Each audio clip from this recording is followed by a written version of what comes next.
Please welcome Alanis Morissette and her interrogator, Maie Pauts. I love that they call me an interrogator. I'm it's scared. off to a scary start already for both of us. You know, this is such a thrill. I know that there's fans here like myself, so let's put a warm welcome once again for Alanis. You know, it was just a few hours ago that she got inducted into the Canadian Music Hall of Fame Lifetime Achievement Award. Okay, this has got to be a weird thing. When they first told you were going to get that, what were the thoughts that went through your head? Which lifetime? No, I was just really grateful. And it's always a challenge for me to stand and receive recognition, so my friends challenged me to just shut up and take it. It is hard sometimes to take a nice compliment, isn't it? And this is one of the ultimate ones. Yeah, it was really touching in a way that I didn't expect, so I was very moved. Now that it happened, and now that you knew that it was coming, with something like this, where even during the award show, they sort of, did this montage looking back on your career, did it actually give you, even before today, the opportunity to sort of pause and reflect? Did it get you going there? Yeah, there was a lot of footage that I didn't even remember, being a part of. So it was a trip down memory lane for me, and it's cool. I would hang out with her. You like that girl, huh? Yeah, she's hot. We're talking about the past with a lifetime achievement, but you've got so much coming up, future-wise. We have a new album that I understand is ready to come out, May 20th? Is that the right date, I think? Flavours of Entanglement. I heard there were over 30 songs written for this. Is that right? There were 24. 24. Yes. So, what was the criteria, and what did you want to reflect in the songs that you chose? Well, there's a chronology to this record more so than any of the other ones that I've written in the past. A lot of songs are often written in retrospect, but these ones were written in real time, so they served as a life raft of sorts during a very intense time. So there is a chronology to them in a way that dictated the sequence and the choosing of the songs. And then there's a whole other track, sort of sidetrack of what I've always loved to do in songwriting, really, which is write about the microcosm, my relationships with other people, my relationships with myself and God. And then what that winds up looking like in the world, between nations, the macro versions. So those two tracks are covered in the record. Right, okay. When you're talking then, we talked about lyrics when you're talking about reflecting personal things, but what about the music? Did you, I think I read something where Guy Sigsworth said that we may be surprised musically, that there may be some things that won't shock people but will surprise us. What do you think he's referring to, or can you tell us? He is a genius, in my opinion, so he's really flattering himself, I think, in a good way. His sensibility is very technologically oriented. His brain works in a very different way than mine does, so I would just watch him in awe. And my sensibility is a little bit more organic, and I'll do something in 5 minutes and then I'll be finished. And I'll say, that was great, I gotta go. And he's more meticulous, and so the combination of both our sensibilities, I think, make an interesting sonic landscape. When we talk about you as an artist, and it's written all the time, too, that you are so personal in what you put out there, and knowing that you are such an accomplished producer and songwriter, what is it then that you look for in a collaborator? I hate to write songs. No. I hate to work. Really? Yes. Okay. So creating structure of any kind is very helpful to me. So if someone is at a studio whom I'm looking forward to writing with or spending time with, and he's meeting me there or she's meeting me there at 1 o'clock, I'm accountable and I have to show up. And then once we get going, the process is really humbling and inspiring. However, to get me there, it's not unlike a workout. I hate to even think about putting my running shoes on, but once I'm running, I'm on a high. So it's like that. Now, you had an outstanding working relationship with Glen Ballard, who, of course, was here. I'm not sure if he still is, but he was here for the induction. When you're working with someone new, again, I guess, is it challenging to sort of put yourself in that place of trust? Yeah. I trust myself enough to not really worry about that so much. It's really a crapshoot in the sense that there is an intimacy musically, certainly, and emotionally for the person with whom I'm writing or connecting, for them to be able to hold the breadth of what it is that I'm writing about to enough of an extent so that the music can reflect the emotionality of what I'm writing about. So I have to trust that they'll be able to go to the heights and the lows, frankly, along with me enough to be able to demonstrate it through music. And when I think about someone who's working with you and the fact that you spoke about it earlier today, that you really journal, that you are constantly writing. So it's not like you just all of a sudden go in and write a song. You're pulling from all sorts of sources that you've been writing all along. With that in mind, I'm just wondering whether you have to, does this person work to sort of take you outside of yourself and be a little bit more objective? Because can it not sort of all start swimming around too much in your head when you're trying to make an actual song of all of this? Well, that's part of the point, I think, is that I'm given the freedom and the context in which it's safe to dwell within my own story or my own revelations or rock bottom moments. And the person I'm with really goes on their own personal journey with me, and we often wind up meeting halfway. So it's an alchemy of sorts. So now you're getting ready to put another record out, and I had to think, as an artist, it's an interesting job, isn't it, that you're always putting out there your thoughts, your opinions, your emotions, and then you're throwing it out to the public, and they are going to consume it and scrutinize it. So at this point in your career, what's the reward?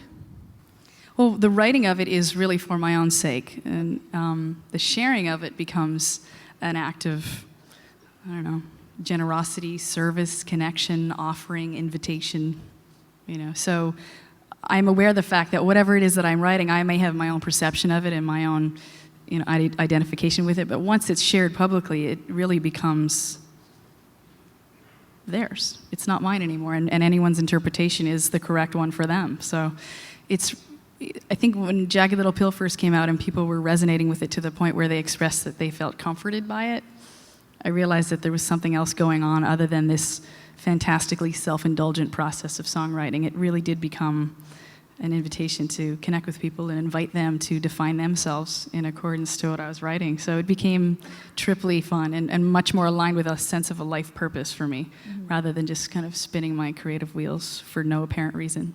Usually when people go through life's journeys, and as you talk about in your music, we go through and we leave them behind. As an artist, you're going to be revisiting it all the time. I mean, you still have to go out there and sing You Oughta Know. So how do you reconcile that with where you are now?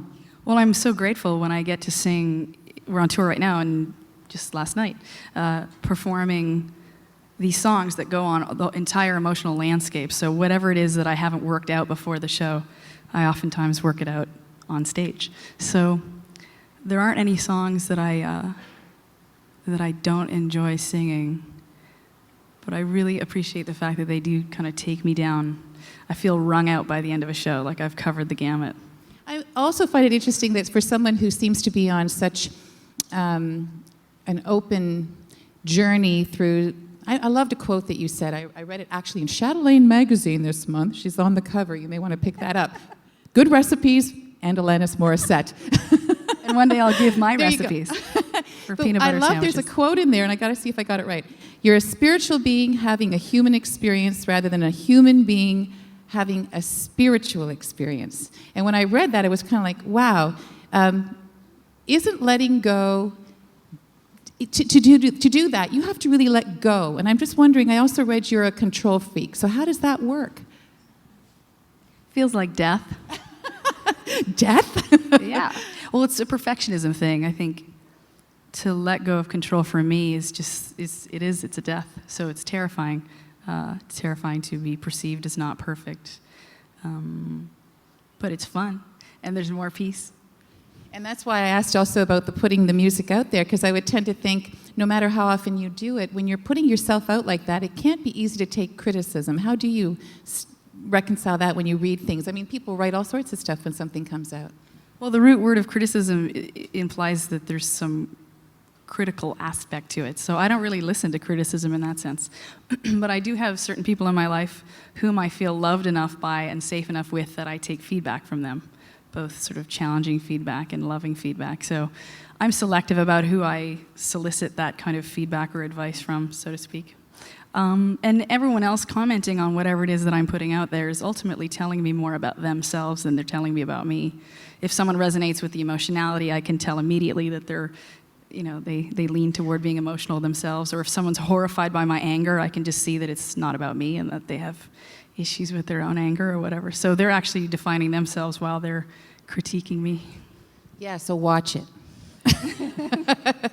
Let me talk about, you're an artist on many levels. You're a songwriter, you're a singer, you're a musician, you're also an actor. And I understand you've done, is this really your first starring role in a film? Okay, tell us about this film. It's a book by Philip K. Dick, adapted into a movie, a book called Radio Free Albemuth. And I portray the lead, one of the lead characters. Her name's Sylvia, and she gets messages from Valus, which is the equivalent of God in Philip K. Dick's dreamy landscape. And she is commissioned to overthrow the government, but be very private about it. So the whole movie, she's lying. And if you were to watch the movie again, you would see that she was lying the whole way through. So the performance was challenging because I had to look sincere while lying through my teeth the whole time. Now, Philip K. Roth, were you a fan of this guy's a science fiction writer. I'm sure a lot of people already know that, but his movies, or his books rather, have been adapted into several movies like Total Recall and stuff. Were you a fan? Yeah, Minority Report and Blade Runner were Philip K. Dick books adapted, so huge fan. And he's got this really deeply kind of spiritual undertone and very poetic and a little nuts, which is a great combination. You seem to be quite diverse in the kind of roles you pick. I understand you did a play, which I didn't see. It was in off-Broadway, The Exonerated, which I gather was pretty dark. And then you do some stuff like Curb Your Enthusiasm. And this darkness and light, this comedy and drama, you seem to reconcile that. Which do you feel best with, though? How do you like to express yourself the best? It depends on how close I am to my menstruation. That'll do it. That'll do it. When you hit menopause, it'll be dark movies for a decade. No, I like them both. I like cracking up, and I like whatever humanity flavors happening that day. I think that when we see you, and we've seen you in interviews, we listen to your music, and a lot of it can be very, sort of reflective and serious, and then we see you, and you just like to have fun, and you can be really, kind of goofy. I remember the Junos; they were goofy, they were fun. You came out nude, so. You probably didn't want me to bring that up again? Oh, okay. Sure. And even in the My Humps video, which is, I think one of those things where I think you were surprised at how much that took off.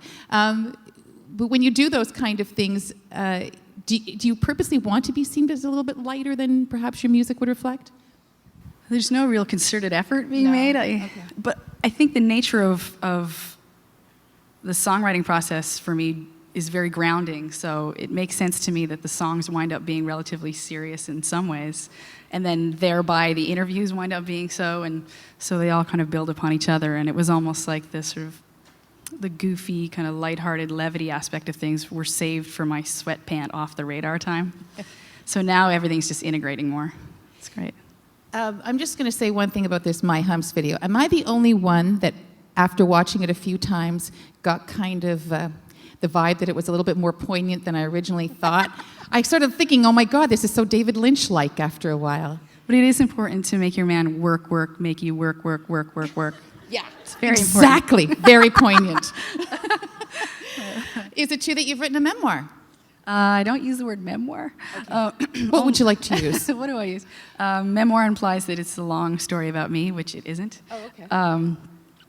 I don't really know how to categorize it. I'm in the midst of writing it right now. But it is a combination of art, travelogue, personal anecdotes, essays, poetry, lyrics. My intention is to have some music in the back of the back book sleeve. So it's like a collage book. Hard to figure out where it can be categorized, but it's not finished yet, and we'll see.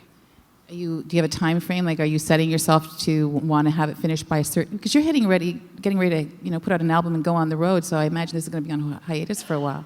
Yeah, they say the best way to get something done is to give it to a busy person. That's true. So apparently, I'll get something done. I have no deadline. I'd like to get it done within a year or two, maybe. Well, again, this is maybe one of those things that has had you thinking back on a few things. Can I take you way back to a little show called Star Search. Sure. Sure. You know what? Now we're watching. I mean, American Idol is, you know, and all these idol shows have become such a big cultural phenomenon for Tuesday and Wednesday night television. Yet Star Search was something that, I don't know, how old were you when you did that? I think I was 14 or 15. What do you remember from that experience, and do you think it had any positive effect for you in the long term?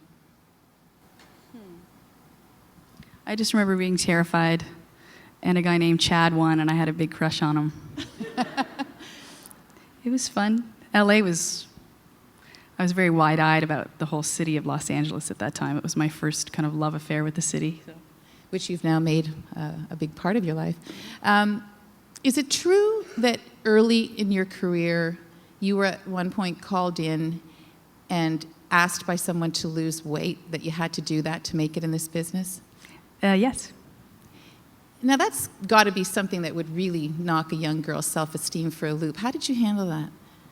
I started sticking my finger down my throat. No. It's funny, come on. Cause and effect. No, there's a lot of pressure on people in the public eye. I see so many actresses in Los Angeles and women in general. There's so much pressure to adhere to this standard of perfection. And I know that us women are, you know, we're multi-layered creatures, and a big piece of our allure is how beautiful we are. But there's so much pressure to stick to this standard that there's this self-annihilation thing that goes on. So finding a way to feel beautiful and feel happy is a nice combination, one that took a while to get to. It does take a while, and I think that when you combine perhaps, you know, taking a young woman who, you know, is trying to also get a career going and has drive, and you combine that with perhaps the trappings of fame, you're looking at a pretty toxic situation, as we have seen. But it's not new. I mean, Judy Garland, it happened to her, and it's happening, you know, today as well. What gave you the edge to get through it? Who says I'm through it? Okay, I was wrong. No, I don't know. I just believe in well-being in general. I believe that my innate self is goodness, and it's just good. So anything that feels terrible must imply that there's some thought or some belief that I'm believing that is not in alignment with what is true and real. So therein, you know, begins the journey of trying to eradicate, or even just discover at least, any thoughts that keep me from that well-being. I know that one of the things that you did after your huge, you know, your success after Jagged Little Pill was take a journey to India. I have a friend who actually does that every year now. Do you go back? I have gone back a few times. I love it.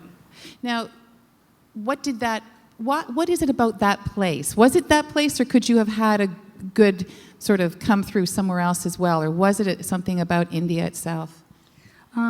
I like to travel around and wear the same clothes every day and be dirty, so that helped. India was good for that. I think it was the act of being somewhere where no one knew who I was. The odd person on a train here and there would know who I was, but I just wanted to get away from the Western culture in general. My twin brother was there, so I was visiting him. But I could have sat still somewhere and come to some of the same revelations. It was really the most important aspect of that, I think, was the stopping. Right. Because I'd been on a treadmill. I was a workaholic. So for me to stop was huge. You went to Fiji this year. I was reading that on your website. Tell me about what took you to Fiji and what you did there. A friend of mine has a house there. He lives there, and he's adopted 8 children, Fijian kids, whom I've had the pleasure of watching grow up, really.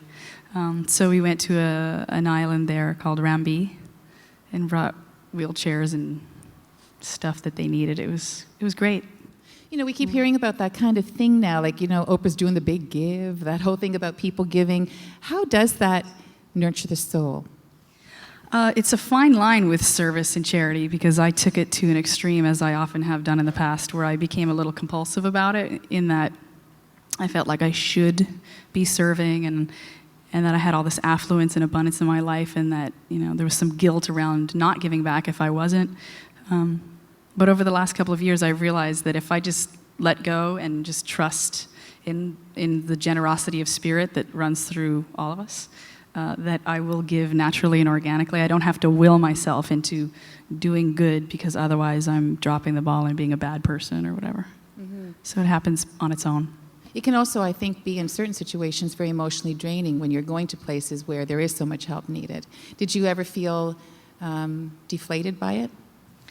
Yeah, it's when I have to start taking better care. Yeah. If I don't take care of me, I'm useless. Anybody else, anyway? An artist's life is somewhat nomadic. I know you've been on the road with Matchbox 20. You're going to have the album, and then I gather you're doing a tour. How do you reconcile and I know you have, I think you have little doggies. How do you reconcile the life on the road? Because it must be hard. It must be hard to sometimes, leave things behind for a period of time. Yeah, I bring my community with me. I'm very community-minded, so... Look for the Morissette caravan coming through the town near you. Yeah, there's a lot of us, and as long as there's a lot of humor and good food and the Sopranos, we're good. The Sopranos, yeah. I'm not sure how we're doing for time because does somebody want to give me a heads up how much time we have left? 8 minutes. I was hoping, because I tend to monopolize conversations, as you may tell, that I was hoping to get some audience questions because I know there's so many fans in the room. So do you mind if we go to a couple of people on the floor? Is there anybody who would like to ask Alanis a question? Or now you all get shy on me. Is there? Oh, yeah, we have one. Hi, what's your name? Your hand? Yep, you. She's got a microphone. There we go. Thanks. Hi. My name's Liz. I'm just wondering what your whole take was on the whole Jagged Little Pill acoustic with the HMV versus Starbucks situation and how you felt about HMV and their backlash towards that. I didn't really think about it. I love evolution, and I love trying new things, and I love disseminating music or art or anything in a non-monopolized way. And yet I also give credence to different pathways through which music has always been shared traditionally in a way that really works well too. So it was definitely not a malevolent slight on my part. It was my wanting to try something new. And the acoustic record itself lent itself to being very coffee house-esque. So I love the idea of it. It seemed really reverent for the 10-year anniversary. It seems like it's the first time in a long time now, with the way that everything is changing in the music business, that artists have been forced to sort of look at the business side of things. And I know that you have been very vocal about a few aspects of that. How does that play? Because I know so many people who are musicians that can't even balance a bank account. So is there concern there? Are you worried about what's going to happen to a lot of, you're sort of set, and I understand in a number of ways, but what about the up-and-comers? Well, it's a challenge to use both sides of my brain, but I think there's something empowering about knowing one's own business. The more I know, the more I'm aware of what's happening, the more empowered I feel. So I would encourage the understanding of it. At the same time, it is torture for an artist, because I was just saying the other day how I really love to create art and to sing and move and dance and generate things from the ground up. And at the same time, I find myself being in this position of CEO or ruling a roost in some ways. And it's something that I've had to grow into by default versus choosing that actively. But it is more empowering for me to understand it versus putting my head in the sand. Do we have another question in the house? This gentleman right here, I saw your hand go up. Wait a minute, we'll get you a microphone. There we go. Yeah, Alanis, I spent 2 months in India last year with my son, and I found it very illuminating. And I was wondering, Alanis, how do you get Alanis Morissette out of your mind? Or can you do that, and how do you do that? It's always out of my mind. I have to bring it back into my mind to show up and be here. My challenge is the reverse of what it might seem like for someone in the public eye. It's an irony that is not lost on me, that for someone who looks as though I'm so comfortable being in the public eye and loves being on stage, I actually hate attention. This is killing her right now. Yeah. No, I've gone to therapy. So I have learned to. So your question was, how do I forget? For me, it's how do I remember, because I've always had an identity crisis. So for me to actually remember who I am is something that I most easily do through writing.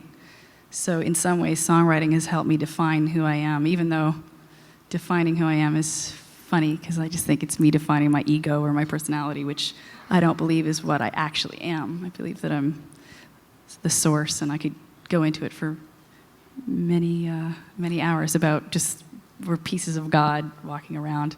So for me to define who I am as a personality or a name or a persona is interesting enough, but it's not my main goal.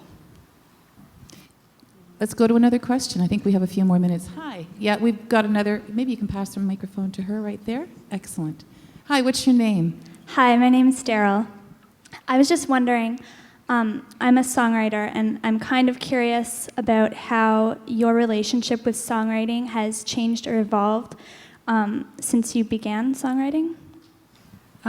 It's faster, and I trust it more. I no longer have any fear about writer's block, because I just feel like writer's block means that you should probably be eating a sandwich somewhere and not writing. So I think the process is perhaps same in terms of the length of time to write a song. It's usually about 20 minutes or 30 minutes. But now I just trust it more, whereas in the middle 90s, like 95, whenever I'd write a song and it would quote-unquote come through me, I'd start crying and shaking and freaking out, and poor Glen Ballard had to deal with all that. Whereas now I just trust it, and I go in at 1 p.m. and I leave at 4 p.m. and the song's finished, and I have more faith in the process, I guess. It's actually been really nice chatting with you, but I'm getting the rap signal. She's got to perform in about an hour. And then you're on back out on the road with Matchbox 20 tomorrow night, is that right? We fly to Seattle tonight. Oh, wow. Yeah. Well, you know what? It's an absolute pleasure speaking with you. All the best with Flavors of your entanglement and detanglement, or whatever it may bring you. Congratulations on your Lifetime Achievement Award. And I have to say on behalf of the fans that we do not believe that a Lifetime Achievement Award will allow you to slow down. We won't tolerate that. So we wish you much more success and happy lifetimes of, so to speak, of achievement. Thank you so much for being here. Thank you.